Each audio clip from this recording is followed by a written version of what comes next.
হজরত মুহাম্মদ সাল্লাল্লাহু আলাইহি সাল্লাম বলেছেন, কবর প্রতিদিন বলে, আমি একাকিত্বের ঘর, আমি মাটির ঘর, আমি পোকামাকড়ের ঘর।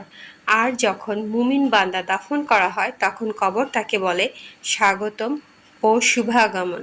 তুমি আমার কাছে সবচেয়ে প্রিয় মানুষ ছিলে। আজ তুমি আমার কাছে এলে, তুমি দেখবে আমি তোমার জন্য কেমন আচরণ করি। মুসনাদ আহমদ, হাদিস 10425। হজরত মুহাম্মদ সাল্লাল্লাহু আলাইহি সাল্লাম বলেছেন, মৃতকে তিনটি জিনিস অনুসরণ করে: তার পরিবার, তার সম্পদ ও তার আমল। এর মধ্যে দুটি ফিরে যায় এবং একটি তার সাথে থেকে যায়। পরিবার ও সম্পদ ফিরে যায় আর আমল থেকে যায়। সহিহ বুখারী হাদিস 6514, সহিহ মুসলিম হাদিস 2960। হজরত মুহাম্মদ সাল্লাল্লাহু আলাইহি সাল্লাম বলেছেন, কবর জিয়ারত করো, কারণ এটি মৃত্যু স্মরণ করিয়ে দেয়। সহিহ মুসলিম হাদিস 977।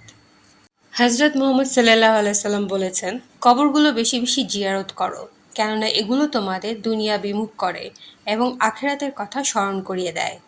মুসনাদ আহমদ, হাদিস 1257-9। হজরত মুহাম্মদ সাল্লাল্লাহু আলাইহি সাল্লাম বলেছেন, আদম সন্তান বৃদ্ধ হয়, কিন্তু তার দুটি জিনিস থাকে তরুণ: দুনিয়ার প্রতি লোভ এবং দীর্ঘ আশাবাদ। সহিহ বুখারী হাদিস 6420, সহিহ মুসলিম হাদিস 1047।